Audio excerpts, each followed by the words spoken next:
Alright, I just want to do a quick video on Ed's place, Ed's original cabin, Ed's original wooden home that he made. Back in another video, when we went over Zan, King of the Jungle, filmed in 1969 at Rockgate Park, I speculated that perhaps this may have been Ed's wooden cabin in the background. What we had heard before was that there was a large fire that happened in the back of Rockgate Park in the 70s, and that is when Ed's wooden home disappeared.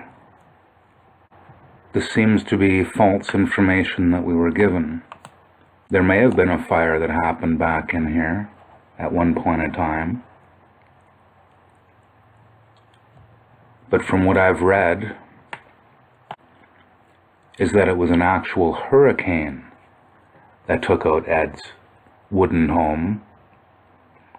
I believe Ed's wooden home was around here somewhere, and that would be in this photo right here with the lady sitting on the throne.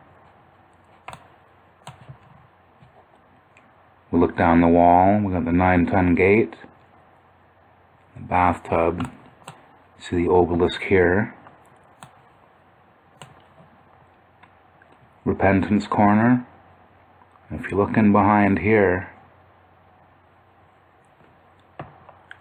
I believe that that is Ed's wooden home that he made. It stood there for many years after his passing. Then, according to this book here, Coral Castle Construction by John Martin, this is a book I should have purchased many years ago. I just purchased it a number of months ago, read through, and I thought it was a great book. Now, John Martin, his first visit to Rockgate Park was August of 1961. When he was at Rockgate Park, he spoke with the guide that was there.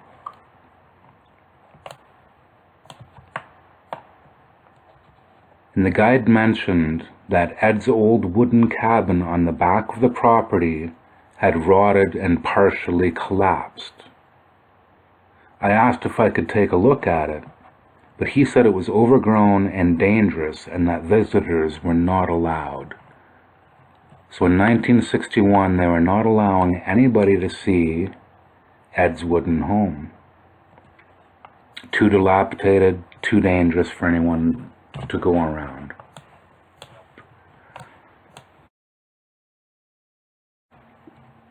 The author, John Martin, returns in 2004. He starts talking to Ray Ramirez. Ray Ramirez tells him that Ed's wooden home was destroyed by Hurricane Donna in 1960, and the remains were torn down and removed later.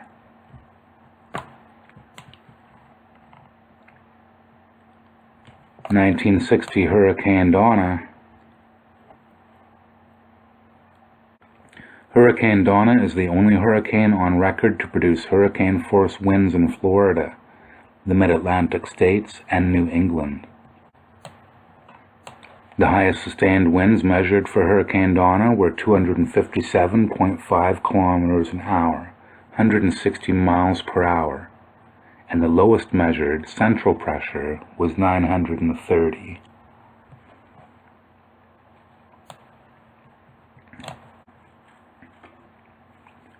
So that came through and probably knocked down an incredible amount of trees around the property.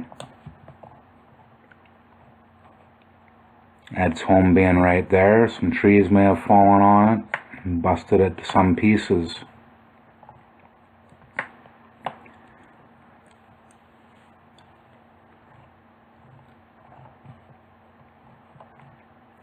Now John Martin goes on to some very cool speculations here. We've already gone over the pit where all the PMHs were found by those kids, right? John Martin records the full story here.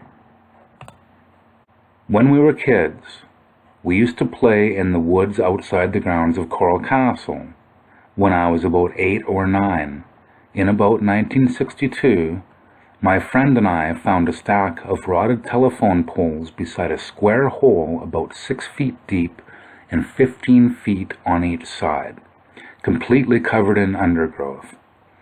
There were trees growing up out of the hole, but inside we found giant chains and pulleys and 4 enormous U-shaped blocks of solid iron surrounded near the base in glass and wrapped in green wire. There was also a lot of rotted wood.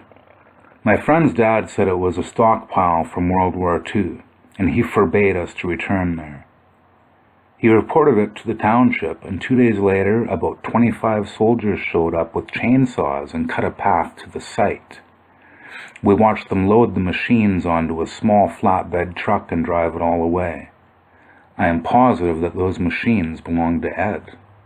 Sven 12, 2008, via youtube.com. John Martin reached out to Sven. Sven never got back to him. So that's the only part of the story we know, which is very mysterious.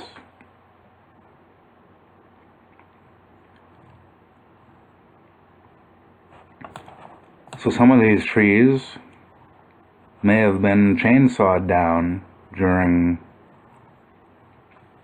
what happened back in 1962 or so. If anything is to be true, the Sven 12, that's quite an interesting story. How do you just make that up? There's something to that, I think.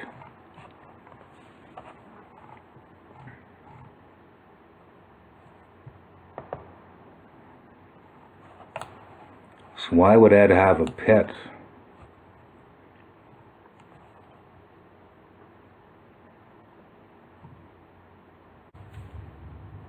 Four enormous U-shaped blocks of solid iron surrounded near the base in glass and wrapped in green wire.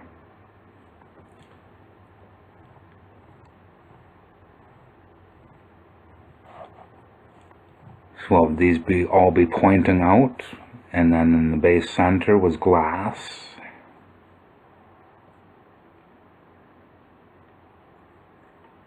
How big were the coils on these? Okay, he goes on. This is really cool.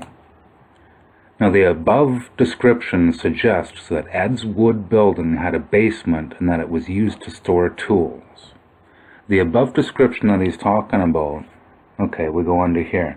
This pit may have been the same one described by Orville Irwin after Ed had enlarged it. He may have built his home on top of that pit. He may have had a large basement underneath his wooden home. Over here somewhere.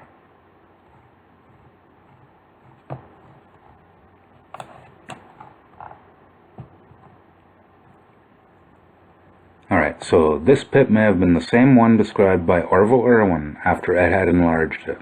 The rotted wood and telephone poles were in all likelihood the remains of Ed's building, tripods and rollers. The U-shaped blocks of iron may have been used for counterweights or anchorages, or possibly electromagnets that Ed had used for experiments. The giant chains and pulleys may have been used to erect the obelisk and the 30-ton stone. The pit may have also contained Ed's missing 10-ton chain hoist and 10-ton jack.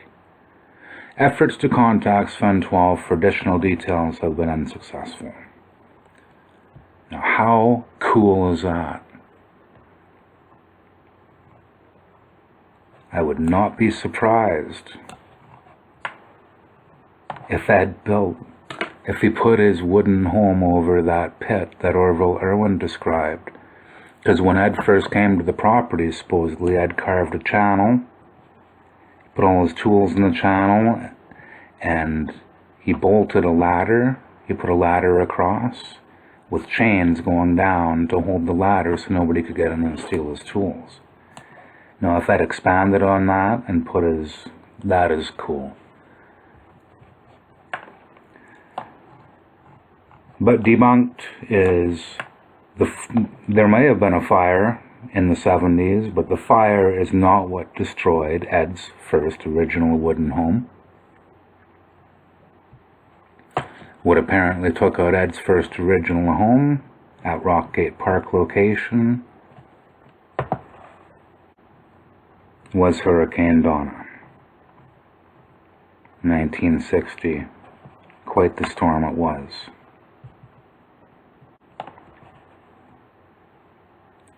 So thankfully we can add that to the timeline. I've been working on that timeline. We will have a new timeline out soon with a fair bit more detail. I would recommend going and grabbing this book. It's a very well written book. I believe that's all.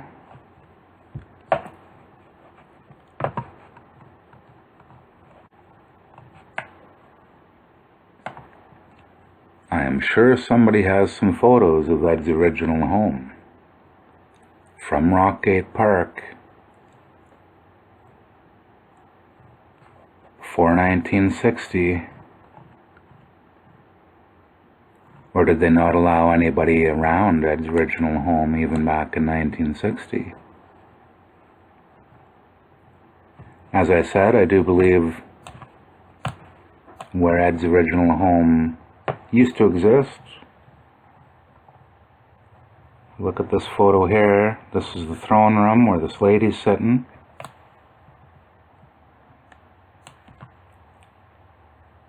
Look across over to the obelisk.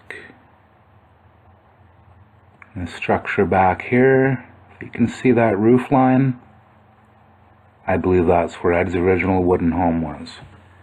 Orville Irwin said it was around center of property where Ed put it up.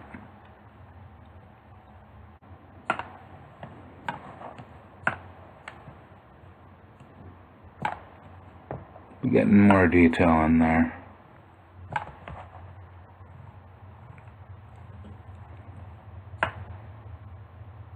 We do got more detail for this. We know that this structure was enclosed, at least on this side now too.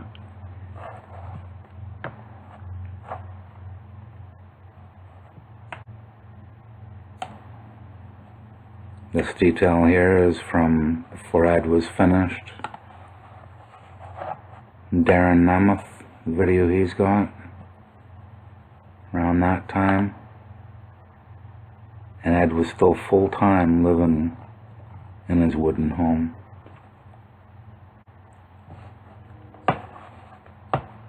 He only lived in this structure here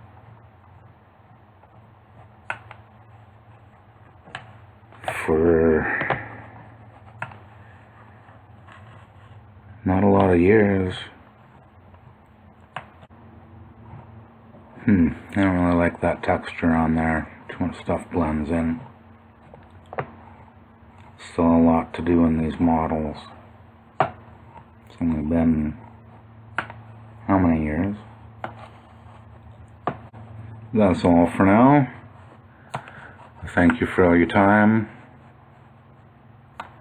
and I hope everybody has a great day.